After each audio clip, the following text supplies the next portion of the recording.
दुनिया को शांति और मानवता का संदेश देने वाले तथागत भगवान बुद्ध के चरणों में कोटि कोटि नमन करता हूँ। महर्षि वाल्मीकि जी के चरणों में कोटि कोटि नमन करता हूँ। संत कबीर के साथ साथ संत गुरु रविदास, गुरु नानक, ज्योतिबा फूले, सावित्रीबाई फूले, फातिमा शेख, उनके भी चरणों में कोटि कोटि नमन करता हूँ। साहूजी महाराज, शिवाजी महाराज, पेरियार रामास्वामी नायकर जी, उनके चरणों में कोटि कोटि नमन करता हूँ। डॉक्टर बाबा साहेब अम्बेडकर, माता रमाबाई जी, उनके भी चरणों में कोटि कोटि नमन करता हूँ। पेरियार ललई सिंह यादव जी, रामस्वरूप वर्मा जी, जगदेव बाबू कुशवाहा जी, कर्पूरी ठाकुर जी, उनके भी चरणों में कोटि कोटि नमन करता हूँ। माननीय कांसीराम साहब के चरणों में कोटि कोटि नमन करते हुए मैं आप सबको क्रांतिकारी जय भीम करता हूँ, विनम्र नमो बुद्धाय करता हूँ।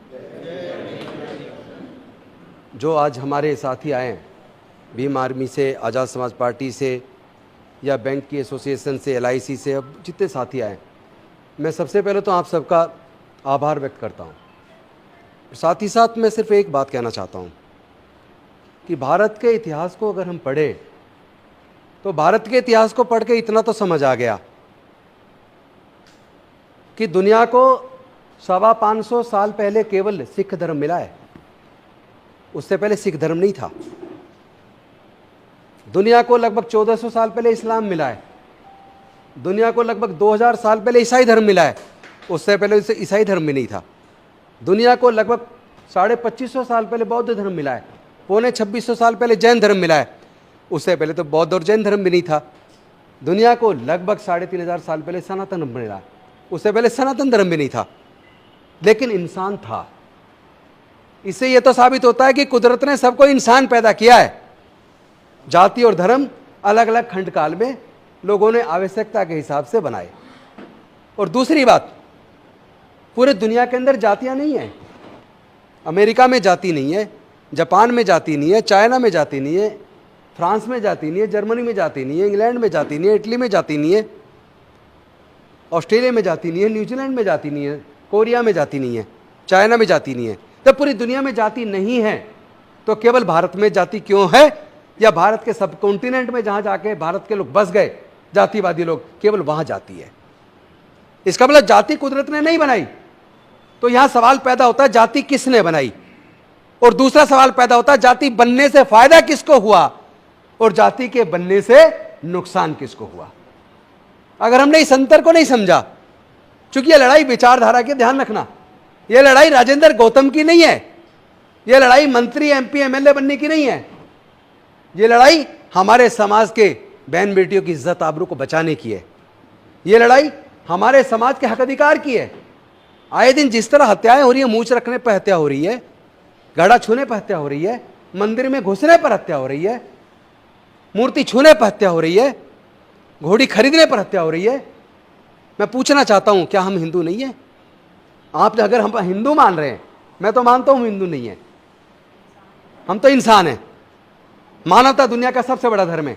लेकिन अगर आप हमारे लोगों को, दलित, पिछड़े, आदिवासियों को हिंदू मानते हैं, तो आज मेरा मोहन भागवत जी से, देश के माननीय प्रधानमंत्री जी से, देश के गृह मंत्री जी से, देश के सर्वोच्च न्यायालय से, देश के उच्च न्यायालयों से, सब लोगों से एक सवाल है, अगर हम लोग हिंदू हैं तो हमारे समाज के युवाओं की मूंछ रखने पर हत्या क्यों? अगर हम लोग हिंदू हैं तो मंदिर प्रवेश करने पर हमारे युवाओं की हत्या क्यों? अगर हम लोग हिंदू हैं तो भगवान की मूर्ति छू लेने पर हमारे लोगों की हत्या क्यों? अगर हम हिंदू हैं तो घड़ा छूने पर हमारे लोगों की हत्या क्यों?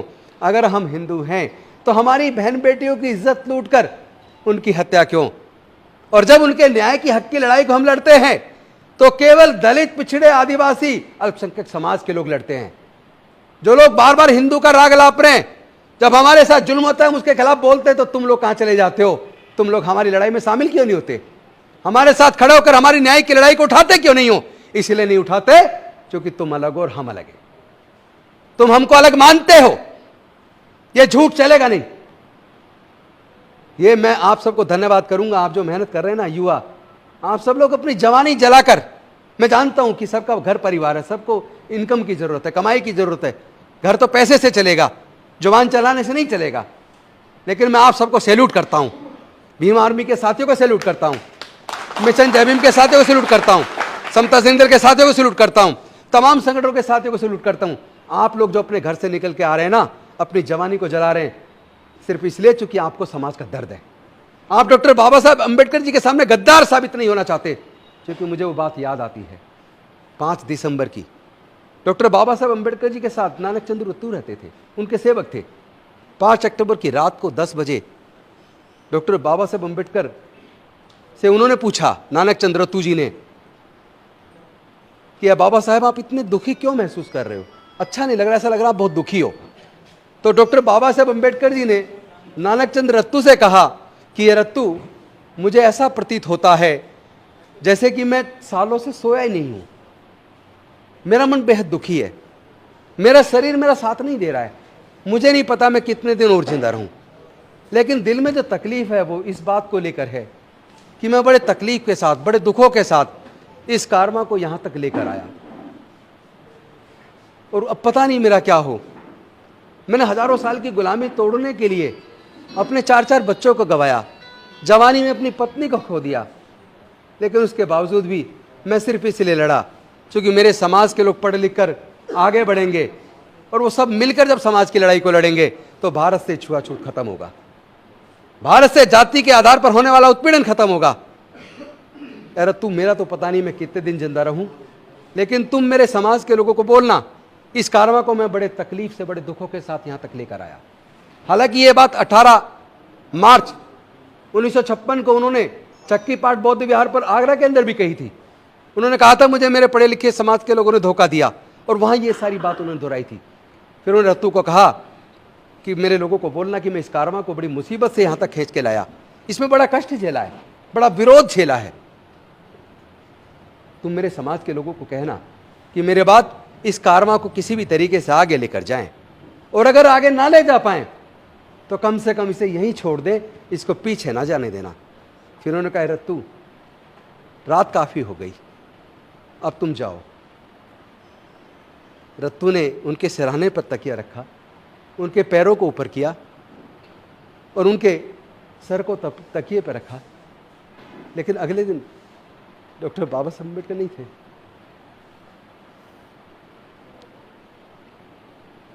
मैं गद्दार साबित नहीं होना चाहता। जो डॉक्टर बाबा साहब अम्बेडकर ने कहा था,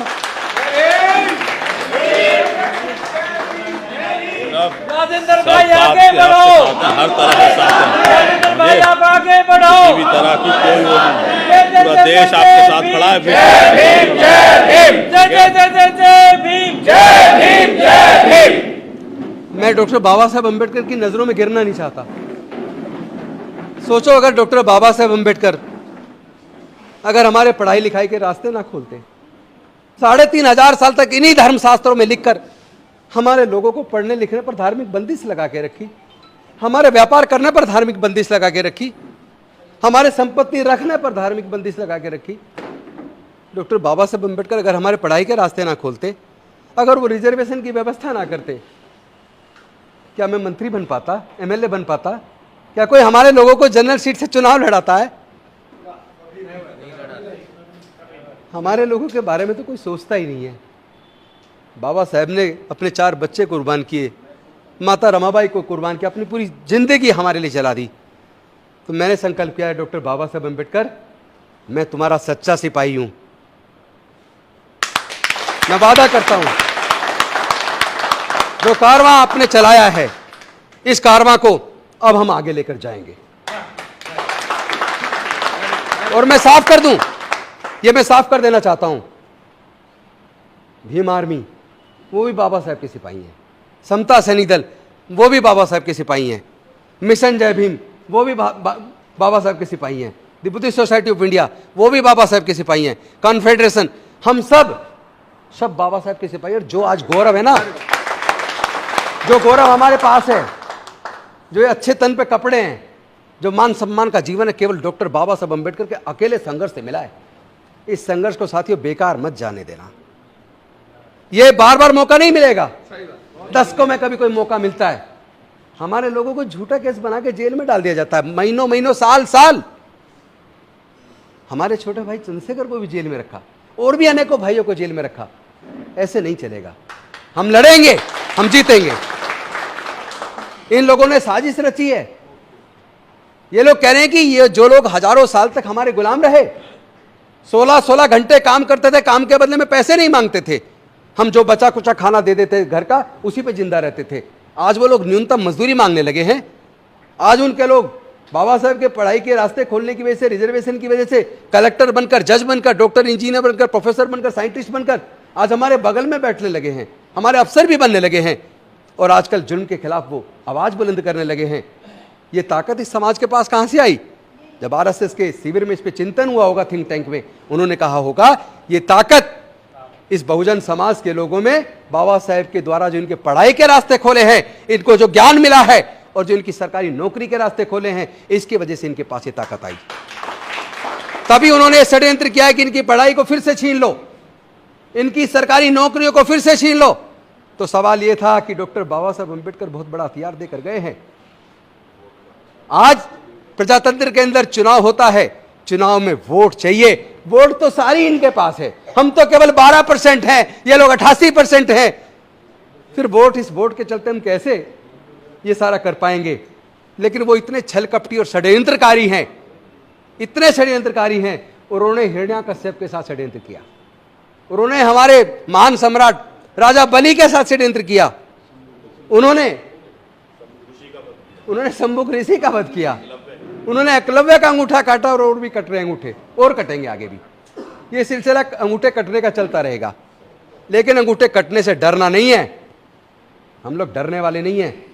मैं उन लोगों को कह देना चाहता हूं, जो आरएसएस के लोग या जो भारतीय जनता पार्टी के लोग या उनके समर्थक जो सोशल मीडिया पे मुझे धमकी दे रहे हैं जान से मारने की, मेरे फोन पे मुझे जान से मारने की धमकी दे रहे हैं, ट्विटर पे, फेसबुक पे गालियां दे रहे हैं, मैं उनको एक बात कह देना चाहता हूं, तुम राजेंद्र गौतम को मार सकते हो, राजेंद्र गौतम एक व्यक्ति है सिर्फ, लेकिन अंबेडकरवादी विचारधारा में करोड़ों लोग हैं। किस किस को मारोगे? किस किस को मारोगे तुम? या तो तुम तय कर लो तुम्हें जातिवाद छोड़ना होगा। अगर तुमने जातिवाद नहीं छोड़ा, पूरा भारत बौद्धमय बन के रहेगा, कोई रोक नहीं सकता।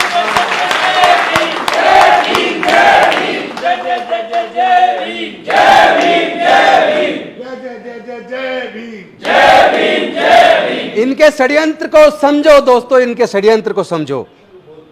ये इतने षड्यंत्रकारी हैं, इन्होंने डॉक्टर बाबा साहेब अम्बेडकर के साथ षड्यंत्र किया, इन्होंने किसी को बख्शा नहीं है। ज्योतिबा फूले के साथ षड्यंत्र किया, माता रमाबाई के साथ षड्यंत्र किया, सावित्रीबाई फूले के साथ षड्यंत्र किया, इन्होंने बख्शा किसको है? इन्होंने ऐसा षड्यंत्र किया कि हम इस वोट इनकी हमें चाहिए, तो हम इनकी पढ़ाई पे दोबारा बंदिश तो नहीं लगा सकते, लेकिन हम ऐसी स्थिति पैदा कर देंगे कि ये पढ़ ही ना पाए।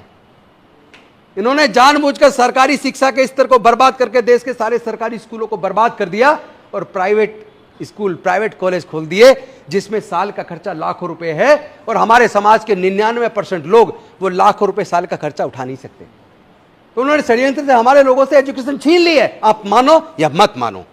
मुट्ठी भर लोग, 1% लोग नौकरी में आ गए या व्यापार में आ गए, जो अपने बच्चों की लाखों रुपए साल का खर्चा उठा सकते हैं। बाकी 99% हमारे समाज के लोगों का क्या होगा? देश में सरकारी नौकरियां तो 44 लाख हैं, उस 44 लाख में ज्यादा से ज्यादा 8-9 लाख नौकरी हमारे SC ST लोगों को मिल सकती हैं, 12-15 लाख मिल सकती है SC ST OBC को। बाकी लोग कहां जाएंगे? हमारे करोड़ों लोग, वो उनको तो नौकरी नहीं मिलेगी ना। तो साथियों, एक तरफ इन्होंने एजुकेशन छीनी है, साजिश के तहत छीनी है। अब तो इस बात के लिए लड़ना पड़ेगा, जो सरकारें हमारे लोगों की पढ़ाई का खर्चा ना उठा पाए, सरकारी खर्चे पर क्वालिटी एजुकेशन ना दे पाए, ऐसी सरकारों को हम निस्तानाबूद कर देंगे। और दूसरी बात, ये जो सरकारी उपक्रम बेच रहे हैं, चाहे इंडियन रेलवेज बेच दिया, चाहे एयरपोर्ट बेच दिए, चाहे एयर इंडिया बेच दिया, चाहे LIC बेच दिया, चाहे देश के बैंक बेच दिए, पेट्रोलियम कंपनियां बेच दी, गैस की कंपनियां बेच दी, बाल को बेच दिया, नाल को बेच दिया, ITDC के होटल बेच दिए और तमाम तरह की सरकार के उपक्रम बेच दिए जहां हमें नौकरी मिलती थी। जो प्राइवेटाइज हो गया वहां तो नौकरी मिलेगी नहीं। 5th पे कमीशन में भारत की इसी सरकार ने, आपको याद होगा, 4th क्लास एम्प्लॉयमेंट को बैन करके ठेकेदारी पर थला दी। ठेके पे हमारा आदमी जान गंवा रहा है, 5-6 हजार रुपया, 7 हजार रुपया, इससे घर चल जाएगा क्या? कौन है वो लोग? कौन है वो लोग जिन्होंने ठेकेदारी प्रथा लागू करके हमारे लोगों से सरकारी नौकरियों को छीन लिया? कौन है वो लोग जिन्होंने देश के सारे संसाधनों को बेच दिया? अगर हमने इस बात को आइडेंटिफाई नहीं किया, अगर हम धर्म के नाम पर अंधे होकर इन लोगों को जिताते रहे, तो यकीन मानना हमारी आने वाली संतानें ज्यादा से ज्यादा 15 से 20 साल में दोबारा गुलाम होने वाली है। मैं पूछना चाहता हूं, क्या आपको दोबारा गुलामी स्वीकार है? नहीं। क्या आप अपने बच्चों को गुलाम देखना चाहते हो? नहीं देखना चाहते तो इस लड़ाई को लड़ना होगा, ईमानदारी से लड़ना होगा। लेकिन यह विचारधारा की लड़ाई है, यह भावुकता से नहीं लड़ी जा सकती। इसको बुद्धि और विवेक से सोच समझकर, बहुत ही शालीनता के साथ विचार विमर्श करके एक रणनीति बनाकर लड़ना होगा। ये ध्यान रखिएगा। हम इस लड़ाई को हार रहे हैं तो इसका सबसे बड़ा एक कारण है, उन्होंने हमें हजारों जाति में बांटा, आज हम अपनी मर्जी से हजारों जाति में बटे हुए हैं। अरे जब हमारा खून एक है तो क्या आपस में रोटी बेटी का रिश्ता करने में शर्म आती है? डूब के मर जाओ। अगर तुम जाति खत्म नहीं कर सकते तो गुलाम बनने के लिए तैयार हो जाओ। अगर गुलामी स्वीकार नहीं है तो जातियों को तोड़ो, जातियों को छोड़ो, समाज को जोड़ो। अगर आप अपनी अपनी जाति को महान बताओगे और जातियों को जिंदा रखोगे, जातियों में बटे रहोगे, तो आप यकीन करना हमारी हार निश्चित, हम जीत नहीं पाएंगे। जीत का एक ही मंत्र है, अपने अंदर के जातिवाद को खत्म कर लो। जाति उन्होंने बनाई अपने फायदे के लिए, हम किस लिए जिंदा रखे हुए? हमें कौन सा फायदा है जातियों से? सही बात। जाति खत्म करनी होगी। समाज जोड़ो। तो साथियों, मैं अंत में आप सबका धन्यवाद करते हुए एक निवेदन करना चाहता हूं। हम लोग बड़े शांतिपूर्वक तरीके से, चूंकि हम लोग डॉक्टर बाबा साहब अम्बेडकर के बच्चे हैं, हम डॉक्टर बाबा साहब अम्बेडकर के बनाए संविधान में हमारी आस्था है और बहुत गहरी आस्था है। देश की कानून को हम मानते हैं, कानून व्यवस्था में हमारी आस्था है। हम लोगों ने कभी किसी का हक नहीं मारा, हम लोगों ने कभी किसी पे हमला भी नहीं किया, हम लोगों ने कभी किसी की भावनाओं को ठेस भी नहीं पहुंचाई। वो अलग बात है। हम तो हजारों साल से हमारी भावना आहत हो रही है, कोई नहीं बोल रहा।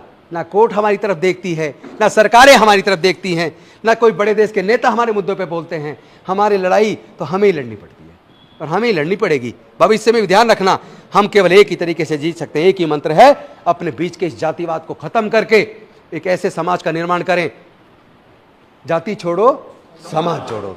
बौद्ध धम्म की क्या पहचान? मानव मानव एक समान। और लास्ट में एक बात और कह दूं, मुझे कोई पूरे दुनिया के अंदर एक एग्जाम्पल दिखा दो, केवल एक, मैं अपनी गर्दन काट के आपके हाथ में दे दूंगा। एक एग्जाम्पल दिखा देना जहां किसी को गंभीर बीमारी हो जाए और गंभीर बीमारी होने के बाद उसको डॉक्टर कहें तुम्हारा बड़ा ऑपरेशन होना है, 20 यूनिट ब्लड का इंतजाम करो, और जिसका ऑपरेशन होना वो ये कहे कि मुझे केवल ब्राह्मण का ब्लड चाहिए, मुझे केवल क्षत्रिय का ब्लड चाहिए। एक एग्जाम्पल दिखा दो, मैं अपनी गर्दन काट के देश के प्रधानमंत्री जी को सौंप दूंगा। और अगर ऐसा नहीं है तब तो कहते जी ब्लड का अरेंज कर दो, कहीं से भी जान बचानी है। इसका मतलब अगर आपको जानवर का ब्लड चढ़ जाता फिर आप इंसानों को ब्लड डोनेशन की जरूरत नहीं पड़ती। इसका मतलब कुदरत ने सबको इंसान बनाया है। इन जालिमों ने, इस साजिशकर्ताओं ने देश को हजारों जातियों में बांट के देश को तोड़ दिया है। ये लोग देश को तोड़ना चाहते हैं, धर्म के नाम पर, जाति के नाम पर उन्माद पैदा कर रहे हैं। यही लोग हैं। एक तरफ तो किसी महिला के साथ बलात्कार, तो महिला है, किसी भी महिला के साथ बलात्कार वो गलत है, लेकिन बिल्किस बानो के साथ सामूहिक बलात्कार, उनके कई लोगों की परिवार में हत्या, उसके बाद कोर्ट के द्वारा दोषियों को सजा दिया जाना, उनको टाइम से पहले छोड़ दिया जाना, और उसके बाद माला पहनाकर उनको मिठाई खिलाना, शर्म नहीं आती तुम्हें? तुम देश को पूरी दुनिया के सामने बेइज्जत कर रहे हो, अपमानित करो देश की महिलाओं को। आप ये भी किसी के साथ जुल्म को तो पहले उसकी धर्म और जाति देखोगे तब बोलोगे क्या? इसका मतलब तुम अत्याचारी हो। जिस तरह की बीजेपी के सांसद बयान दे रहे, भाषण दे रहे हैं, इनके मंत्री भाषण दे रहे हैं, ये देश के अंदर जहर घोलना चाहते हैं, देश में नफरत का वातावरण पैदा कर रहे हैं, धर्म के जाति के नाम पर जाति पूछकर धर्म पूछकर हत्या कर रहे हैं, मुस्लिमों को आतंकित कर रहे हैं, दलितों को, पिछड़ों को, आदिवासियों को आतंकित कर रहे हैं। तो इसका मतलब इस लड़ाई को हमें लड़ना पड़ेगा। ये लेकिन बुद्धि और विवेक की लड़ाई है। क्योंकि इनकी लड़ाई अगर ये जीत रहे तो सिर्फ इसलिए हमारे समाज के युवा, हमारी समाज के युवा तो इनके संगठनों में आगे जाकर सड़कों पर लड़ते हैं। अपने बच्चों को रोक लो, हमारे बच्चों को आगे से तय करना पड़ेगा। हमें कावड़ सेवा लेने हमें नहीं जाना, जिनके घरों में अपार पैसा वो जाए ना। बताइए ना, क्या उनके परिवारों के बच्चे जाते हैं क्या? जब वो नहीं जाते तो हमारे बच्चे क्यों जाते हैं? इन सारी बातों पर सोचना होगा। लंबी बात हो जाएगी, बहुत ज्यादा बात नहीं करूंगा। हम लोग को बहुत ही शांतिपूर्वक तरीके से पंचशील का झंडा हाथ में लेकर, जाति छोड़ो समाज जोड़ो, बौद्ध धम्म की क्या पहचान, मानव मानव एक समान, इसी नारे को बोलते हुए बहुत शांतिपूर्वक तरीके से यहाँ से 26 अलीपुर रोड हम 14 तारीख को 2 बजे यहाँ से चलेंगे। और ये ध्यान भी रखना है कि कोई उपद्रवी तत्व तो हमारे बीच में आके ऐसा उकसाऊ भाषण ना दे। अगर देता दिखे तो समझ लेना किसी आरएसएस ने भेजा है। ऐसे आदमी को तुरंत पुलिस के हवाले करना है, छोड़ना नहीं है। बहुत ही सादगीपूर्ण तरीके से, शांति से हमें यहां से चलना, चूंकि ये लड़ाई विचारधारा की है। एक तरफ अंबेडकरवाद है, एक तरफ मनुवाद है। अब तय करना है पूरे देश के लोगों को, उनको अंबेडकरवाद चाहिए या उनको मनुवाद चाहिए, उनको शांति चाहिए या उनको शांति चाहिए, उनको इंसानियत चाहिए या उनको हैवानियत चाहिए, उनको मानवता चाहिए या उनको दानवता चाहिए, उनको न्याय चाहिए या उनको अज्ञान चाहिए या उनको अन्याय चाहिए। हम लोग बुद्ध के धम्म को मानने वाले लोग डॉक्टर बाबा साहब अम्बेडकर सच्चे सिपाही हैं। समता, मैत्री, भाईचारा, करुणा, प्रज्ञा, सील, इस रास्ते पे चल के भारत मजबूत बनेगा। बुद्ध का दम भारत से गया, पूरे दुनिया में भारत को गौरवान्वित किया उसने। हमारे पूर्वज बौद्ध थे, सम्राट अशोक के टाइम पर देखो, लेके म्यांमार से ईरान तक पूरा भारत बौद्ध में था। जहां भी खोदोगे बुद्ध निकलेंगे। इसलिए और ज़्यादा लंबा ना करते मैं आपसे निवेदन करता हूं, हमें बहुत बुद्धि से, बहुत शांति से, जोश अपनी जगह, बहुत जोश की भी जरूरत है, लेकिन अगर होश के साथ जोश का इस्तेमाल हो जाए तो दुनिया की कोई ताकत हमारे समाज के लोगों को हरा नहीं सकती। हम जीतेंगे, हम लड़ेंगे, हम जीतेंगे। जाति छोड़ो, जाति छोड़ो, जाति छोड़ो। बौद्ध धम्म की क्या पहचान, बौद्ध धम्म की क्या पहचान, बौद्ध धम्म की क्या पहचान। बहुत बहुत धन्यवाद। नमो बुद्धाय। जय भीम, जय भारत। जीतेंगे, जीतेंगे।